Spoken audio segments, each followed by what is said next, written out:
Welcome student. तो हम लोग देखें चैप्टर 13 न्यूक्लियाई एनसीईआरटी का। इससे पहले हम लोग देख रहे थे क्या, एटम में हम लोगों ने देखा कि रदरफोर्ड एक्सपेरिमेंट देखा, बोर एक्सपेरिमेंट देखा।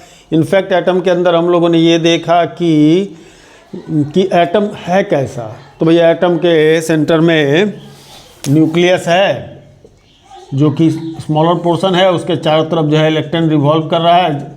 और पहले रदरफोर्ड ने ये बताया कि ये इलेक्ट्रोस्टैटिक फोर्स ऑफ अट्रैक्शन के कारण उसके चारों तरफ क्या होता है, जैसे प्लैनेट मोशन करता है वैसे वो मोशन करता है। उस पर करेक्शन किया बोर ने, उसने बताया कि नहीं ऐसा पॉसिबल नहीं है, फिक्स्ड एनर्जी लेवल होगा। तो फिक्स्ड एनर्जी लेवल के कारण जो होगा वो इलेक्ट्रॉन रिवॉल्व करेगा न्यूक्लियस के चारों तरफ। और फिर उसने बहुत सारी चीज़ें बतलाई कि एक एनर्जी लेवल से दूसरे एनर्जी लेवल में जाएगा तो एनर्जी रिलीज करेगा या एब्जॉर्ब करेगा, जो लाइन स्पेक्ट्रम के रूप में हमको मिलेगा। Not summary.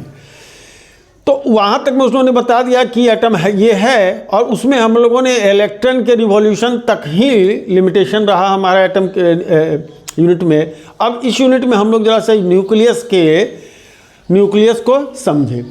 न्यूक्लियस को समझने के क्रम में एक चीज़ आइंस्टाइन थ्योरी की ज़रूरत पड़ेगी, जो बोर्ड पर है E=mc², है ना। इसका हम लोग आगे इस्तेमाल करने वाले हैं। बोर्ड पर लिखा हुआ है, मिटाने से पहले हम बता दिए कि E=mc²। और E=mc² का जो कहानी है वो ये है, सीधा सीधा समझिए कि अगर मास डिफेक्ट आता है, मतलब मास में कमी आती है, तो इतना एनर्जी प्रोड्यूस होगा E=mc² के बराबर, m जहाँ मास डिफेक्ट है। और अगर E amount of energy absorb हो रही है तो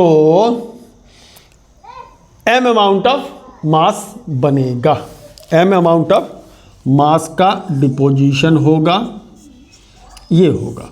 ये एक रिलेशन आइंस्टाइन ने बतलाया, जिसके बेस पर यह बताया कि मास का जो फॉर्मेशन होगा वो एनर्जी से होगा, और मास अगर वैनिश करेगा तो एनर्जी में कन्वर्ट करेगा। तो चूंकि अब हम लोग न्यूक्लियस के अंदर जा रहे हैं, और न्यूक्लियस में मास, इलेक्ट्रॉन में मास तो होता नहीं, न्यूक्लियस में मास है, तो अब वहाँ मास का जो कहानी है वो इम्पोर्टेंट हो जाएगा। ठीक है ना। चलिए और चर्चा हम लोग करेंगे इस पर। उससे पहले पहली बात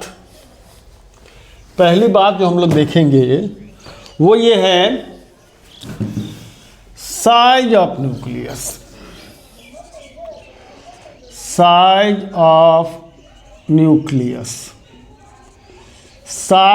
न्यूक्लियस पर आते हैं तो एक्सपेरिमेंट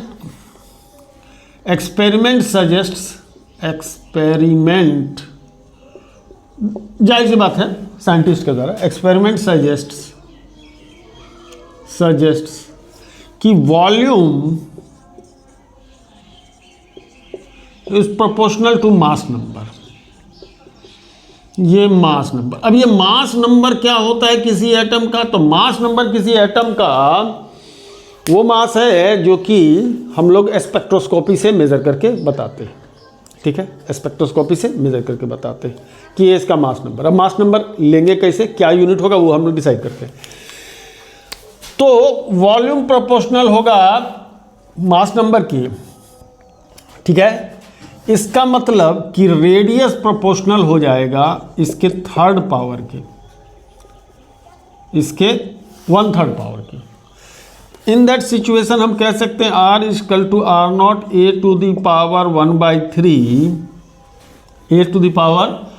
a⁻⁴ वेयर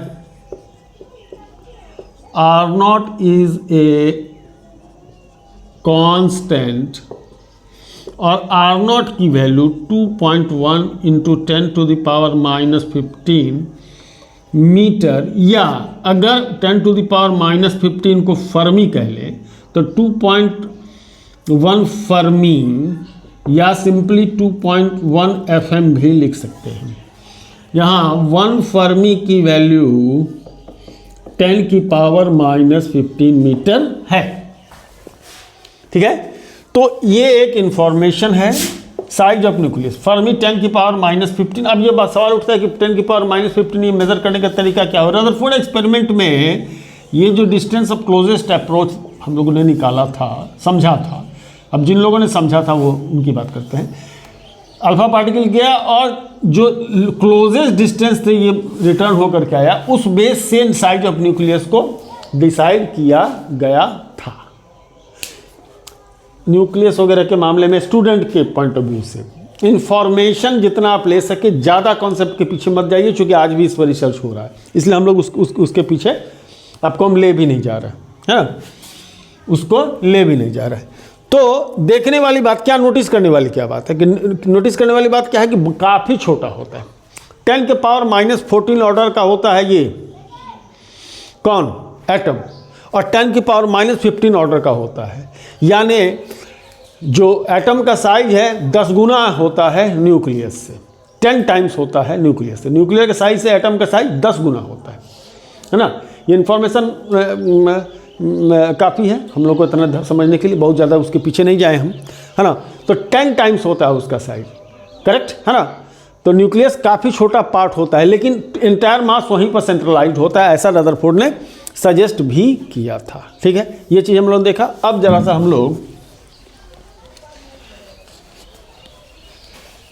एक चीज़ देख लें, वो है एटॉमिक मास यूनिट। वो एटॉमिक मास यूनिट क्या चीज़ है भैया? तो एटॉमिक मास यूनिट जिसको 1 mu कहते हैं, एटॉमिक मास यूनिट, मतलब एटम्स के मास को मेजर करने के लिए जो लिया जाए, है ना। 1/12 of isotope carbon 12 is 1 AMU, is 1 AMU। 1 unit या 1 AMU जो बोलना है बोलिए। कार्बन 12 का 12th पार्ट जो कि 1.660589 इंटू 10⁻⁻27 kg, रफली 1.66 इंटू 10⁻⁻27 kg, ये हो जाता है एक एटॉमिक मास। अब सवाल उठता है कि आपने यही क्यों लिया, कार्बन 12 ही क्यों ले लिया भैया? तो समझने लायक बात को समझिए। समझने लायक बात को समझने के लिए 5 मिनट का फोकस कीजिए। 5 मिनट फोकस करने के लिए मैं समझा देता हूँ। देखिए होता क्या है, एटम की जो स्टडी है, उस स्टडी ने जो रिवील किया एटम्स के मेन 3 कॉन्स्टिट्यूएंट पार्ट्स हैं। एक तो इलेक्ट्रॉन जो कि उसके न्यूक्लियस के चारों राउंड रिवॉल्व करता है, दूसरा प्रोटॉन जो कि पॉजिटिवली चार्ज है और न्यूक्लियस के अंदर रहता है, तीसरा न्यूट्रॉन। जिस तरह से हम बोल रहे हैं उस तरह से बात नहीं है, कॉन्सेप्ट हमको सारा पता है, लेकिन उस कॉन्सेप्ट हमको आपको देने में कोई इंटरेस्ट नहीं है, और आपको बहुत ज़्यादा सोचवाने में हमारा इंटरेस्ट नहीं है, क्योंकि जितना का काम है उतना आप काम कीजिए। ज़्यादा न्यूक्लियस के अंदर घुसने का मतलब गड़बड़ हो जाता है ना। उसको देखने का नज़रिया बदल देंगे, कन्फ्यूज़ होना स्टार्ट हो जाइएगा। तो 3 पार्ट होता है, ये सभी लोग समझते हैं, लिटरली यही सब जानना है ना। बाकी ये कैसे सोचा जाता है, सोचने का जो तरीका है, उसके पीछे हम नहीं ले जाना चाहते, हमें इंटरेस्ट भी नहीं है। तो 3 मेन कॉन्स्टिट्यूएंट पार्ट्स है, इलेक्ट्रॉन्स है, न्यूट्रॉन्स है, प्रोटॉन्स है और न्यूट्रॉन्स है। इलेक्ट्रॉन्स चारों तरफ ऑर्बिट में है, प्रोटॉन उसके न्यूक्लियस में है। प्रोटॉन पर पॉजिटिव चार्ज है, न्यूट्रॉन पर कोई चार्ज नहीं है। ठीक, प्रोटॉन का जो चार्ज है वो डिसाइड करता है उसका एटॉमिक नंबर को, एटॉमिक नंबर, मास नंबर नहीं, एटॉमिक नंबर। और क्या प्रोटॉन और न्यूट्रॉन दोनों को मिला दिया जाए तो बनता है क्या, उसका मास नंबर। ठीक है, मास नंबर। अब ये मास नंबर कैसे डिसाइड होगा? तो मास नंबर डिसाइड होगा कि इस 1 यूनिट का कितने टाइम्स है, अप्रॉक्सीमेटली वो कितने टाइम्स हो गया। जैसे आप देखिए हाइड्रोजन एटम। अच्छा, इन सब चीज़ को समझने से पहले आइसोटोप को समझिए। किसी भी एटम की जो प्रॉपर्टी है उसके एटॉमिक नंबर का पीरियोडिक फंक्शन है, एटॉमिक नंबर का पीरियोडिक फंक्शन है। तो एटॉमिक नंबर ही डिसाइड करेगा कि वो कौन सा एलिमेंट है। अगर किसी के न्यूक्लियस के अंदर 6 प्रोटॉन यानी 6 पॉजिटिव चार्ज है, 6 पॉजिटिव चार्ज, जिसमें एक पॉजिटिव चार्ज के ऊपर 1.6 इंटू 10⁻⁻19 कूलम्ब होता है, 1 इलेक्ट्रॉनिक चार्ज जिसको कहते हैं। इसका 6 टाइम्स है तो वो ऑक्सीजन होगा, नहीं वो कार्बन होगा, वो कार्बन होगा। अगर 8 है तो वो ऑक्सीजन होगा, 7 है तो नाइट्रोजन होगा। तो ऐसे करके हम बता सकते हैं कि ये कार्बन है। क्यों? क्योंकि इसके न्यूक्लियस में 6 प्रोटॉन, यानी कि इस चार्ज से 6 गुना चार्ज उसके न्यूक्लियस पर प्रेजेंट है। ऑक्सीजन इस चार्ज का 8 टाइम्स चार्ज उस पर प्रेजेंट है। ठीक है, इसके आधार पर हमने बता दिया कि उसका एटॉमिक नंबर क्या होगा। लेकिन अगर मास नंबर को बताने की कहानी जब स्टार्ट होगी तो एटॉमिक नंबर की कहानी इससे बताई जाती है और मास नंबर की कहानी एमयू से बताई जाती है।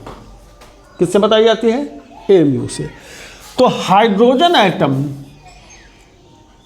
अच्छा मैं बार बार फिर आइसोटोप भूल जाता हूँ, आइसोटोप समझाना है। हाँ, तो आइसोटोप क्या होता है? देखिए कार्बन 12, तो कार्बन 12 मतलब इसका मास नंबर 12 है, और एक और कार्बन है जिसमें प्रोटॉन का नंबर तो 6 है लेकिन टोटल मास नंबर 14 के बराबर होता है। टोटल मास नंबर 14, कहने का मतलब उसका न्यूक्लियस में नंबर ऑफ न्यूक्लियॉन्स 12 है। नंबर ऑफ न्यूक्लियॉन्स 12 है, मतलब ये इस मास का 12 टाइम्स हेवियर है, इसमें 14 है। माने ये इस नंबर से 1 mu के कंपैरिजन में 14 टाइम्स हेवियर है। ऑक्सीजन की बात करें तो ऑक्सीजन का जो न्यूक्लियस है वो इससे 16 टाइम्स है। एक बेसिक डिफरेंस है, ये एटॉमिक नंबर और मास नंबर के मेजर करने वाले में बेसिक डिफरेंस क्या है कि जब आप प्रोटॉन या इलेक्ट्रॉन की चार्ज या किसी ऑब्जेक्ट के ऊपर चार्ज की बात आप करेंगे तो वो Q = Ne को फॉलो करता है एकदम 100%, इंटीग्रल मल्टीपल होता है। लेकिन इसमें ऐसा नहीं होगा। मास नंबर में ये कहानी परफेक्ट नहीं बैठती है। मतलब ये फिक्स, ये तो मान लीजिए आपने 1 mu डिसाइड कर लिया, लेकिन इसको आप कोई सिंबल जैसे ई सिंबल दे देते हैं इसके लिए, वैसे ये फिक्स्ड नहीं, ये इसको हम नहीं ले पाएंगे। क्यों? क्योंकि अगर ऑक्सीजन का अगर 16 मास है तो इसका एग्जैक्ट 16 टाइम्स नहीं होगा।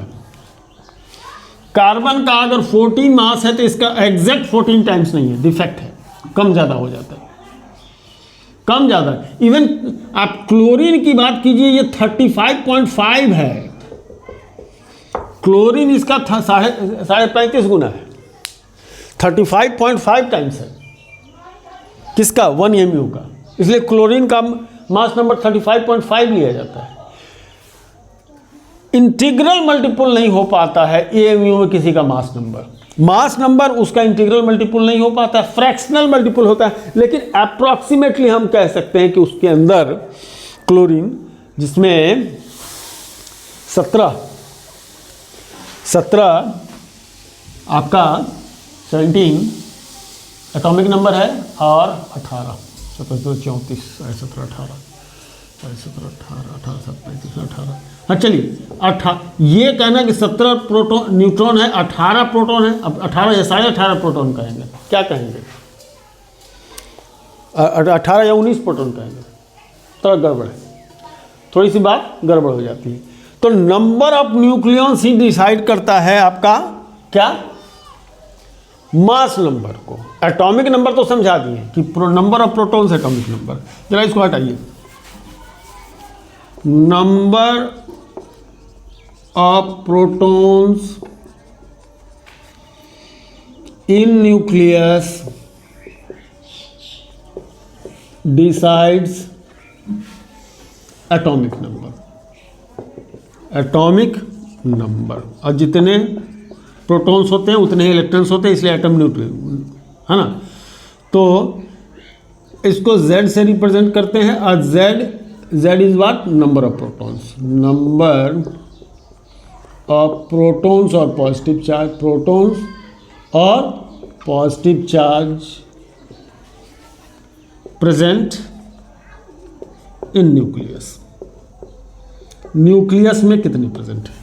अगर मास नंबर की बात करते हैं मास नंबर की बात करते हैं तो मास नंबर की बात करते हैं ए, तो ए जो है वो z यानी कि atomic number plus n number of neutrons, number of neutrons, ये n जो है तो नंबर ऑफ न्यूट्रॉन्स है, ठीक है, नंबर ऑफ न्यूट्रॉन्स है। चलिए ये तो ठीक है, मैं इस बात को फिर से रिपीट कर दे रहा हूँ। मास डिफेक्ट क्या चीज़ होता है वो ज़रा समझ लीजिए। मास डिफेक्ट पर तुरंत ही आने वाले हैं हम लोग। चार्ज वाले कहानी में किसी ऑब्जेक्ट पर कितना प्रेजेंट चार्ज है उसका एग्जैक्ट मल्टीपल होगा, ये वैल्यू फिक्स्ड हो जाते हैं, इसलिए ई कह देते हैं। मास नंबर वाले कहानी में ये बात उतना सटीक नहीं बैठता है। किसी का मास नंबर बताने में 100% प्रिसाइज वैल्यू तो हम बोल ही नहीं सकते हैं। तो मास नंबर वाला जो कॉन्सेप्ट है वो अप्रॉक्सीमेट है। मतलब किसी के पास 10 प्रोटॉन है, इसका मतलब ये नहीं कि इसका 10 टाइम्स उसका मास होगा, इससे थोड़ा कम ज़्यादा हो जाएगा। या 10 न्यूट्रॉन है तो इससे एग्जैक्टली इतना होगा, नहीं होगा। कह रहे हैं ना, मास नंबर ले रहे हैं ना, जेड का माने एटॉमिक नंबर यानी प्रोटॉन का नंबर, एन यानी नंबर ऑफ न्यूट्रॉन्स, करेक्ट है ना। तो ये डिस्क्रीट नहीं है, कंटिन्यूअस वैल्यू है। कुछ गड़बड़ मास नंबर वाला कॉन्सेप्ट जो है एक्यूरेसी नहीं है, उसमें कम ज़्यादा होता है, ठीक है, इतना बार याद रखिए, ठीक है। जिसमें न्यूट्रॉन्स होते हैं, प्रोटॉन्स होते हैं, इनको क्या कहते हैं? इनको कहते हैं नंबर ऑफ न्यूक्लियॉन्स। न्यूक्लियॉन्स मतलब जो न्यूक्लियस है, न्यूक्लियन मेन न्यूक्लियंस का ये। वैसे न्यूट्रिनो, एंटी न्यूट्रिनो और कई चीज़ें और होती है न्यूक्लियस के अंदर, लेकिन मेन न्यूक्लियंस की बात करते हैं तो प्रोटॉन और न्यूट्रॉन की बात हमारी आएगी, ठीक है ना। इस तरह से इंफॉर्मेशन को कलेक्ट कीजिए, ओके। इस तरीके से इंफॉर्मेशन आप कलेक्ट कीजिए कि ये कहानी बन गई मास नंबर की। अब ये मास नंबर, अच्छा हाँ, ये मैं बता दूं, जब हम हाइड्रोजन एटम पर आते हैं, हाइड्रोजन एटम पर आते हैं तो हाइड्रोजन एटम में देखने को जो बात मिलती है वो बड़ा अजीब है। एक मिलता है 1H1 जिसमें एक प्रोटॉन होता है जिसका मास ऑलमोस्ट 1 AMU होता है, almost 1 AMU, not exact 1 AMU, उतना नहीं होता है, इससे थोड़ा डिफरेंट होता है। मैं बता दूं, इससे लिटिल बिट डिफरेंट होता है, ठीक है, लिटिल बिट डिफरेंट होता है। वहीं पर अगर हम बात करें, एक और इसका आइसोटोप होता है जो इसके 2 AMU मतलब अप्रॉक्सीमेट, अप्रॉक्स की बात कीजिए, कभी भी मास नंबर हमारा है ना, वो चूंकि नंबर है इसलिए 2 AMU कह ले रहे हैं, अदरवाइज अगर एग्जैक्ट मास में जाएंगे तो डिफरेंट हो जाएगा। एक तीसरा होता है आपका, ये हो जाता है ड्यूटेरियम, एक और होता है ट्रिटेरियम, इसका 3 AMU अप्रॉक्सीमेटली, ये इसका 3 गुना नहीं होता है। एक हाइड्रोजन 1H1 से 3H1 पर अगर आते हैं, 3H1 पर आते हैं तो ये एग्जैक्ट 3 टाइम्स नहीं होता है, ठीक है। चलिए, और ये कहानी ये ड्यूटेरियम की, दीज आर व्हाट आइसोटोप्स, तो अगर इनके तीनों के सेंटर पर ठीक चार्ज तो वही है, एकदम एग्जैक्ट एक्यूरेट, कम ज़्यादा नहीं, लेकिन मासेस की बात करें तो वो डिफरेंट हो जाता है। और एक पर अगर AMU कहते हैं, दूसरे पर 2 AMU, तीसरे पर 3 AMU, है ना। अप्रोक्सीमेशन में अप्रोक्सीमेशन की बात कीजिए। मास ऑफ प्रोटॉन, अगर थोड़ी देर के लिए मान के चलिए कि मास ऑफ प्रोटॉन अगर यदि मास ऑफ प्रोटॉन अगर 1.66 इंटू 10⁻⁻27 kg है, तो मास ऑफ न्यूट्रॉन जो कंसीडर किया जाता है 1.67 इंटू 10⁻⁻27 kg कंसीडर किया जाता है। यानी मास में भी गड़बड़ी है न्यूट्रॉन की। जो न्यूट्रॉन का मास लिए कैलकुलेट किया जाता है, उस न्यूट्रॉन का mass little bit more than proton, proton से थोड़ा ज़्यादा, ये है मास ऑफ न्यूट्रॉन।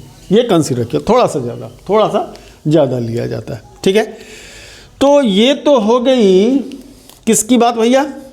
ये हो गई हमारी बात मास नंबर, एटॉमिक नंबर, इन सब चीज़ों की। इससे पहले कि बाइंडिंग एनर्जी के चक्कर में हम जाएं, उससे पहले एक बात आपको मैं बता दूं, isotone, isobar, isotopes, isobars and isotones, same atomic number, same Z, atomic number same, isobar same A, isotone same N, number of neutron से। इस तरीके से ध्यान रखिएगा, ऐसे दो एलिमेंट जिनके Z सेम हो, मतलब एटॉमिक नंबर सेम हो, तो वो आइसोटोप्स हो जाएंगे। जिनका एटॉमिक मास नंबर सेम होगा वो आइसोबार्स हो जाएंगे, और जिनके नंबर ऑफ न्यूट्रॉन सेम होगा वो आइसोटोन्स हो जाएंगे। इस तरीके से आप ध्यान रखिए, इसकी भी जरूरत कहीं ना कहीं पड़ सकती है ना। तो इसमें देखने वाली बात होती है कि आइसोटोप्स के केमिकल प्रॉपर्टी सेम होते हैं, आइसोबार्स के केमिकल प्रॉपर्टी सेम नहीं होंगे, नहीं आइसोटोन्स के केमिकल प्रॉपर्टी सेम होते हैं। इसीलिए केमिकल प्रॉपर्टी का डिसीजन कौन देता है? केमिकल प्रॉपर्टी का डिसीजन देता है कौन? आपका उसका एटॉमिक नंबर, न कि मास नंबर। मास नंबर उसको डिसाइड करके नहीं देता है। चलिए अब आते हैं मेन मुद्दे पर। अभी तक का जो मुद्दा है वो तो ऐसे है ना। एक मेन मुद्दे पर हम आते हैं, तो एक ऑटो वाला ठकठका रहा था तो 2 मिनट के लिए हम शांत हो गए, है ना। वो है आपका क्या? वही अभी जो हम बता रहे थे, आइंस्टाइन थ्योरी। आइंस्टाइन्स थ्योरी के मुताबिक E इक्वल टू कितना होता है? mc square. E equal to mc square, यानी m जो है सो मास है, m मास वैनिसेस, तो E amount of energy mc square, जहाँ c क्या है? Speed of light. Speed of light, इतनी एनर्जी रिलीज होगी। ये जो हम लोग किसी चीज़ को बर्न करते हैं, तो बर्न करने के बाद हम लोग पाएंगे कि उसका मास कम हो जाता है। मास क्या हो जाता है? कम हो जाता है, हीट उसके निकलती है। तो वो जो एनर्जी रिलीज करता है, तो जो मास कम होता है, मास उसका घटता है, मास उसका डिक्रीज करता है। तो अगर m मास उसका वैनिश किया है उस जगह पर, कुछ भी लकड़ी जलाते हो, कोयला जलाते हैं या कुछ भी जला रहे हो, तो ये स्टेटस क्या होता है? डेवलप करता है। तो एनर्जी मास वैनिश, तो ये क्या होगा? इतनी एनर्जी रिलीज होगी। ठीक। अब इसका रिवर्स पॉइंट है, अगर E एनर्जी कंज्यूम हुआ, E एनर्जी अगर कंज्यूम हुई है, अगर कंज्यूम हुआ है, तो मास जो है सो E अपॉन सी स्क्वायर, इसी रिलेशन को उल्टा करके दे दिए हैं, mass is form. Mass is form मतलब क्या कि सनलाइट से हमारा, तो अगर E एनर्जी कंज्यूम हुआ बाय सनलाइट या एनी मींस, तो अगर E एनर्जी कंज्यूम हुई है तो इतना मास का फॉर्मेशन होगा। इस बात को हम लोग कहाँ देख सकते हैं? जब सनलाइट के अंदर कोई प्लांट ग्रो करता है, सनलाइट नहीं तो प्लांट ग्रो भी नहीं करेगा, तो वो वहाँ से एनर्जी लेता है और मास में कन्वर्ट कर देता है। फोटोसिंथेसिस का प्रोसेस यही है, प्रोसेस ऑफ फोटोसिंथेसिस यही है। तो फोटोसिंथेसिस के प्रोसेस में हम लोग इस चीज़ को देख सकते हैं इस तरह की बात। अब हम आते हैं कि इस चीज को, ये relation is equal to mc square कैसे हमारे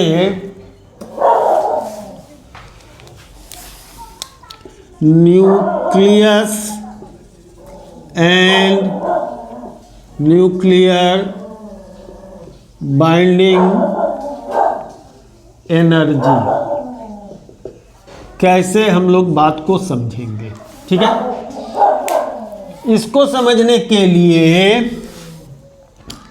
एक बुक में अच्छा एग्जाम्पल दिया है न्यूक्लियर बाइंडिंग एनर्जी को समझने के लिए, कि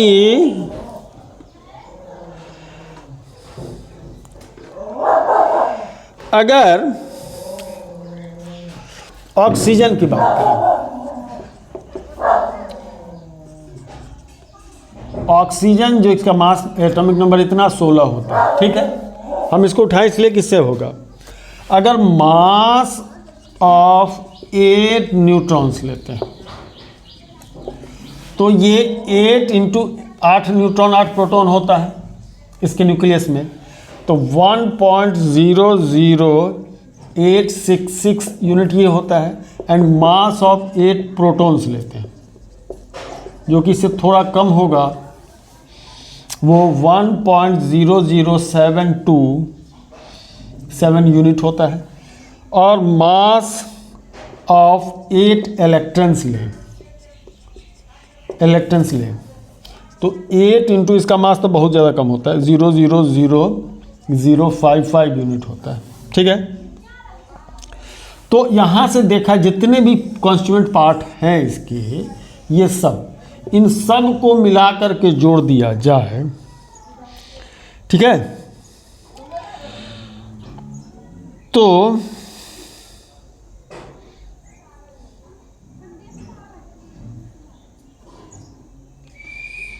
ये कहानी, हाँ, टोटल जो है ये कहानी आती है वो 16.12744 unit, but by the spectroscopy mass of one oxygen atom is found, क्या पाया जाता है भैया, इसका मास पाया जाता है 15.99493, सम टोटल एक्सक्लूड कर दें इलेक्ट्रॉन्स मास, तो ये आपका है ना 15.99053, ठीक है। अब इसमें डिफेक्ट ऑफ मास कितना आ गया, डिफेक्ट ऑफ मास कितना हो गया, इसको डेल एम कह लीजिए। Defect of mass approximately 0.1369 unit के आसपास, इतने का डिफेक्ट ऑफ मास दिखता है। मतलब उसके अंदर 8 न्यूट्रॉन्स 8 प्रोटॉन्स 8 इलेक्ट्रॉन्स है तो सही, लेकिन अगर उन सभी को जोड़ करके और एक ऑक्सीजन के एटम के मास को मेजर किया जाए तो दोनों एक बराबर नहीं है, दोनों एक बराबर नहीं है, यानी मास में डिफेक्ट आ गया, मास में डिफेक्ट आ गया। तो जो इंडिविजुअली एक न्यूट्रॉन का मास है, जो इंडिविजुअली एक प्रोटॉन का मास है, उसके हिसाब से अगर आगे बढ़ते हैं तो कहानी में गड़बड़ी है। क्या है, एक गड़बड़ी है। और ये गड़बड़ी इस बात को इंडिकेट कर रहा है कि यहाँ से मास डिफेक्ट्स सजेस्ट्स, है ना, रिलीज ऑफ एनर्जी, करेक्ट। तो एनर्जी रिलीज हो गई, ओके। तो एनर्जी रिलीज हो गई न्यूक्लियस एटम के बनने में, तो it means this amount of energy is required to separate the nucleons again.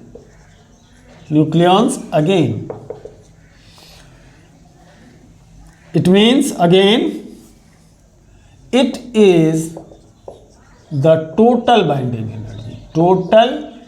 binding energy। क्या मतलब है जी, मास डिफेक्ट हो रहा है किसमें, मास डिफेक्ट हो रहा है हमारे न्यूक्लियस के फॉर्मेशन में मास डिफेक्ट हो रहा है। तो अगर मास डिफेक्ट हो रहा है न्यूक्लियस के फॉर्मेशन में, तो एनर्जी रिलीज हुई होगी, यानी वापस से अगर उतने ही उन सबको अलग करना है, मैंने 8 न्यूट्रॉन 8 प्रोटॉन 8 इलेक्ट्रॉन सबको अलग कर देना है, तो फिर से वापस उतनी एनर्जी चाहिए होगी। इसका मतलब कि बिना एक्सटर्नल एनर्जी लगाए हुए न्यूक्लियस फिर से वापस होंगे नहीं। तो स्टेबिलिटी ऑफ न्यूक्लियस के रीजन यहाँ समझ में आ जाता है कि what is the amount of energy for the binding, मैंने बाइंडिंग एनर्जी कितनी हो गई, मैंने अब उसको अगर अनबाइंड करना है, तोड़ना है, तो वापस इतनी एनर्जी लगानी पड़ेगी। तो जो मास डिफेक्ट है वो डिसाइड कर दे रहा है किसको, आपका, हाँ, उसकी बाइंडिंग एनर्जी को।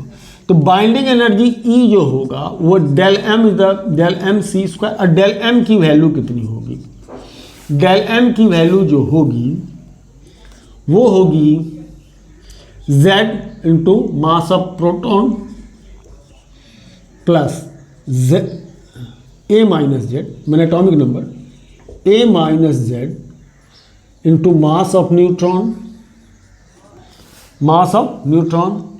Minus mass of what, M, mass of what, M क्या है, मास ऑफ न्यूक्लियस,